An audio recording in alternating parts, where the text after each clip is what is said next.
শরিয়া আইন নিয়ে আমার এই এপিসোডটা আমার দর্শকদের একাংশের মধ্যে আগ্রহ তৈরি করছে। আমার অন্যান্য এপিসোডগুলো একদিনের মধ্যে মিলিয়ন ভিউ ছাড়াইলে এই শরিয়া আইন নিয়ে এপিসোডটা তেমন ভিউ হয় নাই, কিন্তু আমি দেখতে পারছি একটা সিগনিফিক্যান্ট ইন্টারেস্ট তৈরি হয়েছে আমার দর্শকদের মধ্যে। এইভাবে যে পশ্চিমা ন্যারেটিভকে জবাব দেওয়া যায় তা দেখে অনেকেই চমৎকৃত হয়েছেন, আমাকে অনেকে ধন্যবাদ জানাইছেন। আমি তখনই সিদ্ধান্ত নিয়েছিলাম যে আরেকটা এপিসোড করব শরিয়া আইন নিয়ে, কারণ অনেক আলাপ করতে পারিনি, ওইখানে বড় হয়ে যাইতেছিল জন্য। আরেকটা দিক দিয়ে আলাপ করব যা সেদিন সময়ের অভাবে আলাপ করা যায় না। তো আমি কোনো জাজমেন্ট বা ভালো মন্দ বলবো না, আমি ব্যাখ্যা করার চেষ্টা করব যে কেন শরিয়া আইনের বিশেষ বৈশিষ্ট্যগুলো আছে। এই বিষয়টাকে আইনি চিন্তার প্যারাডাইম বলা যায়, প্যারাডাইমের আলাপ। শরিয়া আইনের প্যারাডাইম আর পশ্চিমা আইনের প্যারাডাইম আলাদা, দুই জগৎ, ভিন্ন জগৎ। তাই দুই আইনি কাঠামোর সরাসরি তুলনায় চলে না। প্যারাডাইম মানে কি? প্যারাডাইম এই শব্দটার বাংলা করছে প্রতিমান, অনেকে বলে ভাব কাঠামো বা চিন্তা কাঠামো, কিন্তু আমরা প্যারাডাইম দিয়েই বুঝবো এটা আসলে কি। প্যারাডাইম মানে হইল দুনিয়াকে বোঝার এক এক রকম চোখ। আমরা দুনিয়াকে এক এক রকম চোখ দিয়ে বুঝি, সবাই একরকম চোখ দিয়ে বুঝি না। যেমন ধরেন, আপনি যদি লাল কাচের চশমা পরেন তাহলে সবকিছু লাল দেখবেন, আবার যদি সবুজ চশমা পরেন তাহলে সবকিছু সবুজ দেখবেন। এই চশমার রংটাই হইল প্যারাডাইম। আপনি কি দিয়ে দেখতেছেন, কেমন করে দেখতেছেন। গবেষণাতেও প্যারাডাইম আছে। আপনি কোন চশমা ব্যবহার করে একটা সত্যকে খুঁজতে যাচ্ছেন, সত্যকে আবিষ্কার করতে যাচ্ছেন। পিএইচডি করতে হলে এটা পড়তে হয়, রিসার্চ মেথড। আপনাকে বলতে হয় আপনার রিসার্চ প্যারাডাইম কি। আমি রিসার্চ প্যারাডাইম নিয়ে আলাপ করতেছি না, চিন্তার প্যারাডাইম নিয়ে আলাপ করতেছি। আমি আমার মতো করে উদাহরণ দিই, কিছু মনে করবেন না। আমার উদাহরণগুলো তো সেই কিছু বের হয়, বুঝছাও তো। যেহেতু আমি ডাক্তার, এটা ডাক্তারি বিষয় দিয়েই দেই আর কি উদাহরণ। ধরেন গু গু গু গু গু হয় যে এটা গু। একজন ডাক্তার গু দেখে নাড়াচাড়া করে, মাইক্রোস্কোপের নিচে নিয়ে রোগ ধরার চেষ্টা করে। একজন সুইপার সে দেখে পরিষ্কার করার বিষয় হিসেবে গুকে। একজন পথচারী সে দেখে একটা নোংরা বস্তু, এটা এড়াই যেতে হবে, ঘেন্নার জিনিস। একজন কৃষক গুকে দেখে জৈব সারের উৎস হিসেবে, সে কিভাবে এটা থেকে সার বানানো যায় সেটা দেখবে। তো গু নিয়ে যে সবার প্রতিক্রিয়া সেটা কি এক? সবাই কি গুকে এক চোখে দেখে? না। সবার দেখাটাকে আলাদা, ভুল না। এটাই প্যারাডাইম। কারো দেখাই কিন্তু ভুল না, আলাদা। সত্য ঠিক এইরকম, তার অনেকগুলো দিক থাকে। আপনি গুকে একই সাথে সুইপারের দৃষ্টিতে, ডাক্তারের দৃষ্টিতে, কৃষকের দৃষ্টিতে, পথচারীর দৃষ্টিতে দেখতে পারবেন না। তো একটা গল্প আছে, মজার গল্প। তো এক লোক রাস্তা দিয়ে যাইতেছে, যে একটা রুটি পড়ে আছে, হাত দিয়ে দেখে নরম আর গরম, আর মুখে দিয়ে কয় ইয়াল্লা থু, কোন বেটা যে নেগে তুছে রুটিন নাকাল গু। তো আপনি সব চিন্তা কাঠামো একই সাথে ধারণ করতে গেলে গু মুখে যাবে। এই যে প্যারাডাইম বা চিন্তার কাঠামো বিজ্ঞানে কেমন সেটা একটু দেখি। আপনি যখন পিএইচডি করবেন আপনাকে বলতে হবে কোন প্যারাডাইমে আপনি গবেষণা করেছেন। আপনি পিএইচডি করছেন না এখন, বাট যাই হোক এক সময় তো করবেন নিশ্চয়ই। আসলে এই বিজ্ঞানের প্যারাডাইমটা দেখি। ওই গল্পটা জানেন তো, শহরের যখন আসিছি তা চাচার নামে একটা কেস দিয়ে যাই। তো প্যারাডাইমের আলাপ যখন আসলো, তো আসেন বিজ্ঞানের প্যারাডাইমের আলাপটা করে রাখি, সেটাও শিখেনি। তো আমি ডাক্তারি থেকে উদাহরণ দিই, বুঝাইতে সুবিধা হয় আমার ডাক্তারি থেকে উদাহরণ দিলে। ধরেন স্বাস্থ্য কাকে বলে? স্বাস্থ্য, সুস্বাস্থ্য কারে কয়? মানে কখন বলা যাবে একজন মানুষ সুস্থ?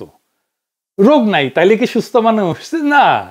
বিশ্ব স্বাস্থ্য সংস্থা স্বাস্থ্যের একটা সংজ্ঞা দিছে, শুধু রোগ না থাকাই না, বরং শারীরিক, মানসিক এবং সামাজিক ভাবে ভালো অবস্থায় থাকা, এটাই স্বাস্থ্য।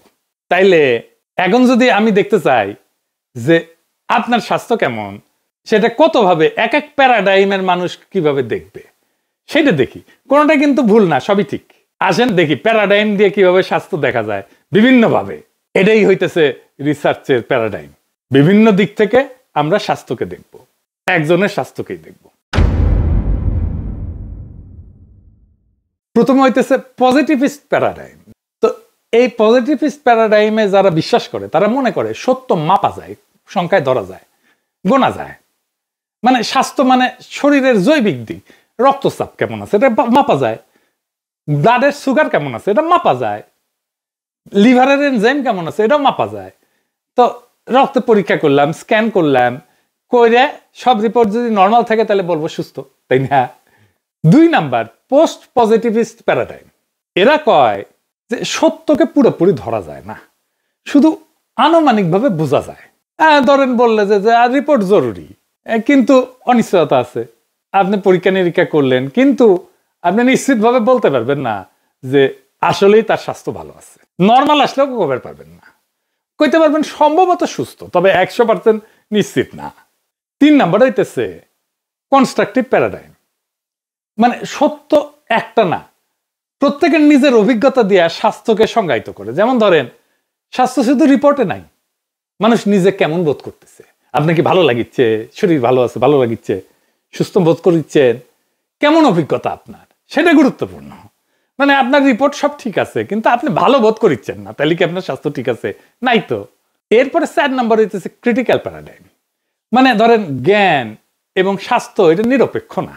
মানে কি, মানে ধরেন ক্ষমতা, শোষণ, বৈষম্য দিয়ে নিয়ন্ত্রিত। স্বাস্থ্য মানে শুধু শরীর না, সমাজের ক্ষমতা, দারিদ্র, বৈষম্য সবকিছু স্বাস্থ্যকে প্রভাবিত করে। যেমন ধরেন আপনার টাকা নাই, আপনার যে পরীক্ষা করা দরকার ছিল সেই পরীক্ষাটা করা গেল না। আরেকজনের টাকা আছে, মেলা বড় বড় পরীক্ষা করা গেল, এবং ওই পরীক্ষায় দেখা গেল আপনার কিছু কিছু রোগ আছে, আর আপনার টাকা নাই, সব পরীক্ষা করতে পারলেন না। এরা কম পয়সার একটা পরীক্ষা করলেন, দেখলেন রিপোর্ট ঠিক আছে, তাইলে কি আপনার স্বাস্থ্য ঠিক আছে? নাই তো, কারণ আপনার সব পরীক্ষা করতে পারেন নাই, আপনার টাকাই নাই, তাই না? প্র্যাগম্যাটিক প্যারাডাইম, মানে যা কাজে লাগে সেটাই সত্য, মানে তত্ত্ব না। আসল ব্যাপার হলো মানুষ আসলেই ভালো আছে কিনা, কাজে ফিরতে পারছে কিনা, এটাই তার স্বাস্থ্যের মাপকাঠি।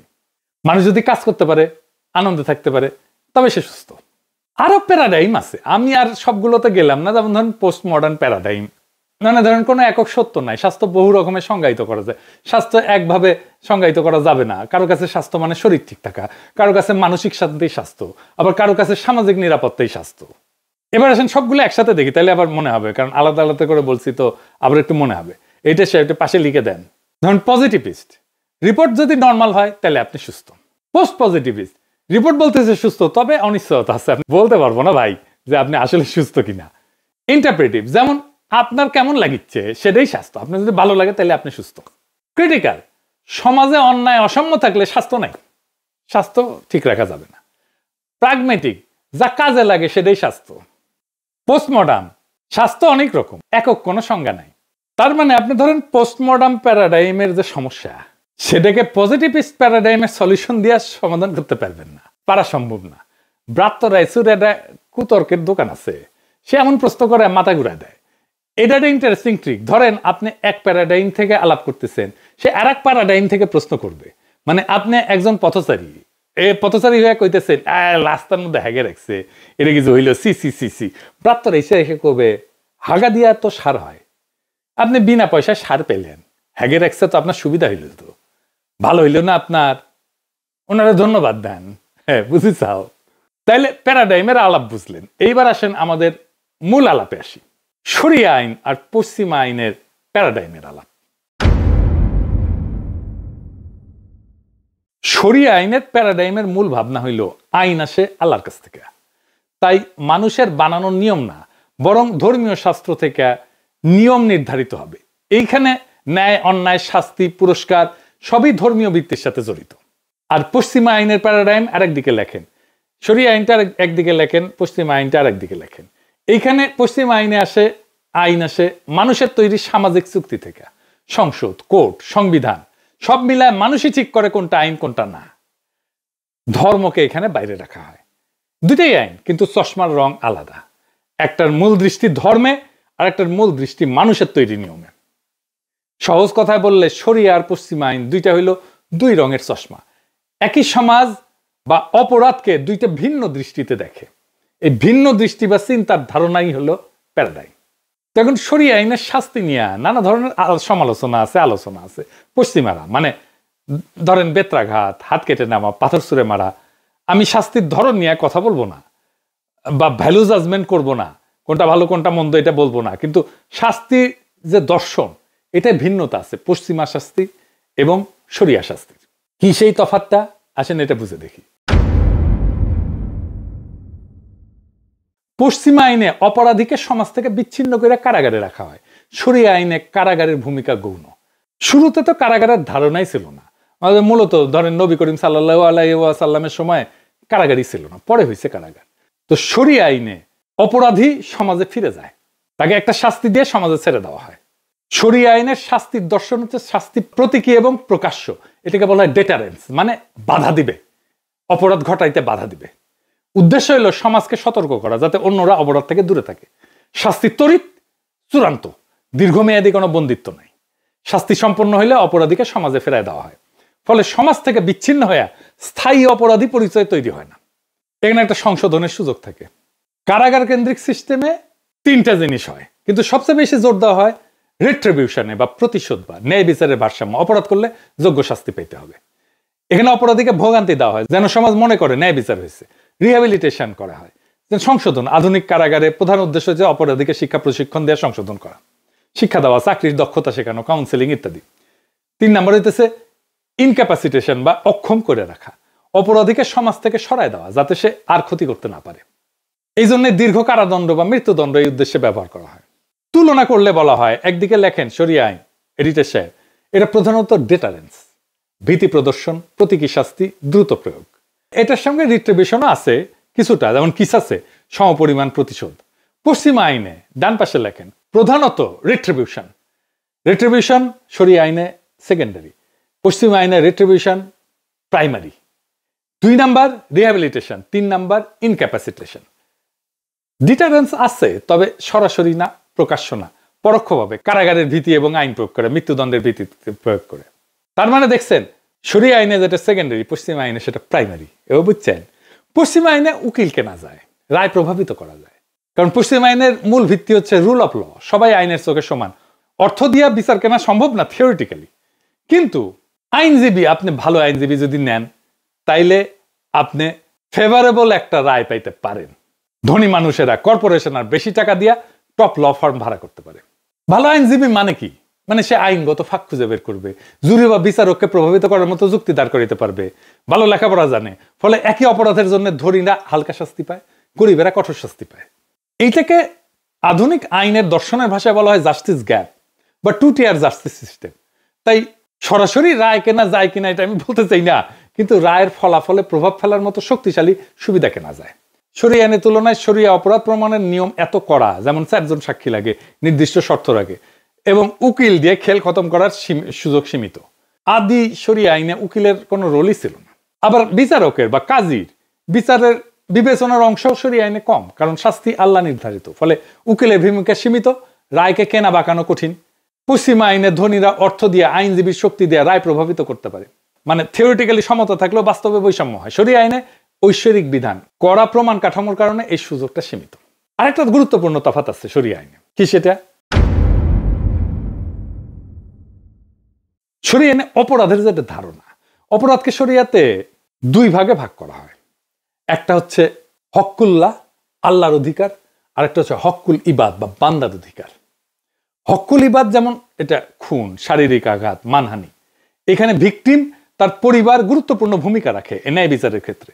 তারা চাইলে কিসাস বা প্রতিশোধমূলক শাস্তি দাবি করতে পারে, বা দিয়া বা ক্ষতিপূরণ নিয়ে মাফ করে দিতে পারে। হক্কুল্লাহ যেমন জিনা, চুরি, মদ পান, এইগুলা আল্লাহর অধিকার হিসাবে ধরা হয়। তাই এইখানে ভিকটিম ক্ষমা করলেও রাষ্ট্র, কাজী শাস্তি কার্যকর করতে পারে। পশ্চিমা আইন ব্যবস্থায় অপরাধকে মূলত অফেন্স এগেইনস্ট দ্য স্টেট হিসেবে দেখা হয়, রাষ্ট্রের বিরুদ্ধে অপরাধ। অর্থাৎ কেউ যদি খুন করে সেটা শুধু পরিবারের ক্ষতি না, বরং সমাজ এবং রাষ্ট্রের শৃঙ্খলা ভাঙা। এই জন্য রাষ্ট্র প্রসিকিউশন চালায়। টিম পরিবার যদি মাপও করে দেয় তাও রাষ্ট্র এটা চালাবে। আবার ধরেন আমার ভাইকে কেউ মারলে আমার কোনো অনুমতি ছাড়াই চুপ মাপ করে দিতে পারে, এটা কোনো ইনসাফ? তো আমাদের পশ্চিমা আইনের ফাঁকগুলো দেখলেন তো, এই ফাঁকগুলো অবশ্যই শরিয়া আইনের দার্শনিক ধারণা পূরণ করতে পারে। বর্তমান আইনি ব্যবস্থাকে আরো বেশি ইনসাফপূর্ণ করার ক্ষেত্রে পশ্চিমা আইনই শেষ কথা না। শরিয়া আইন আর পশ্চিমা আইন 2টা ভিন্ন প্যারাডাইম। একটা দাঁড়ায় আছে আল্লাহর হকে, আর একটা দাঁড়ায় আছে রাষ্ট্রের চুক্তিতে। এখন আসল প্রশ্ন হইল, ন্যায় বা ইনসাফটা কি? এটা কি শুধু রাষ্ট্রের শাস্তি, না ভিকটিমের সন্তুষ্টিও, সমাজের ভারসাম্য এবং আল্লাহর ন্যায় ইনসাফ? আমরা যদি এক চোখে না দেখে 2 চোখে দেখতে শিখি, তাহলে হয়তো আমাদের আইন ব্যবস্থা আরো ইনসাফপূর্ণ হইতে পারে। তাইলে আজকের আলাপে বুঝলেন শরিয়া আইন নিয়ে যে হাউকাউ করে পশ্চিমে, এটা হুদাই, আমরাই ব্যাখ্যা করতে পারি না ঠিক মতো। আজকে ব্যাখ্যা পাইলেন, আরো আলাপ করা যায়, সে আলাপ আরেকদিন হবে। আজকের মতো এখানেই। ইনকিলাব জিন্দাবাদ।